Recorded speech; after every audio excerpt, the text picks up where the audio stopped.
పాశ్చాత్యుల ఆట అయినా సరే పంచకట్టుతోనే ఆడుదాం, పంతుల ఆట వింతగా ఉందే అని అందరి నోళ్లు వెళ్ళబెట్టిద్దాం పదండి అంటూ పంచకట్టుతో క్రికెట్ ఆడడానికి కాకలు తిరిగిన పండిత క్రీడాకారులంతా సిద్ధంగా ఉన్నారు. పురోహితుల్లోని క్రీడా స్ఫూర్తిని హారతి కర్పూరంలా రగిలించడానికి పెట్టిన పురోహితుల ప్రీమియర్ లీగు దిగ్విజయంగా 3వ వార్షికోత్సవం జరుపుకుంటున్నది. శుభగడియలు గదించక ముందే శుక్లాంబరధరం విష్ణుం గణపతి శ్లోకాన్ని మనసులో పఠించి బ్యాటుతో బంతిని ఎక్కుపెట్టండి.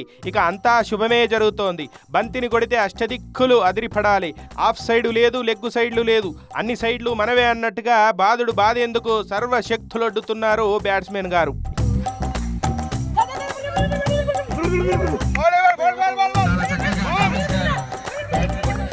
ఇక బంతిని స్పిన్ను వేసి బ్యాట్స్మెన్ను మన్ను కరిపించాలన్న సంకల్పంతో బౌలర్ గారు బంతిని విసరడం జరుగుతోంది.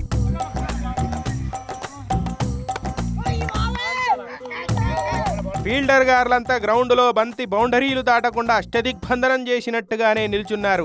ఎన్నో పిండాలు పెట్టిన అనుభవం. నేను గ్రౌండ్లో ఉన్నంతసేపు మీకు గండమే అన్నట్టుగా బ్యాట్స్మెన్ గ్రౌండ్ అంతా ఫీల్డర్లను పరిగెత్తిస్తున్నారు.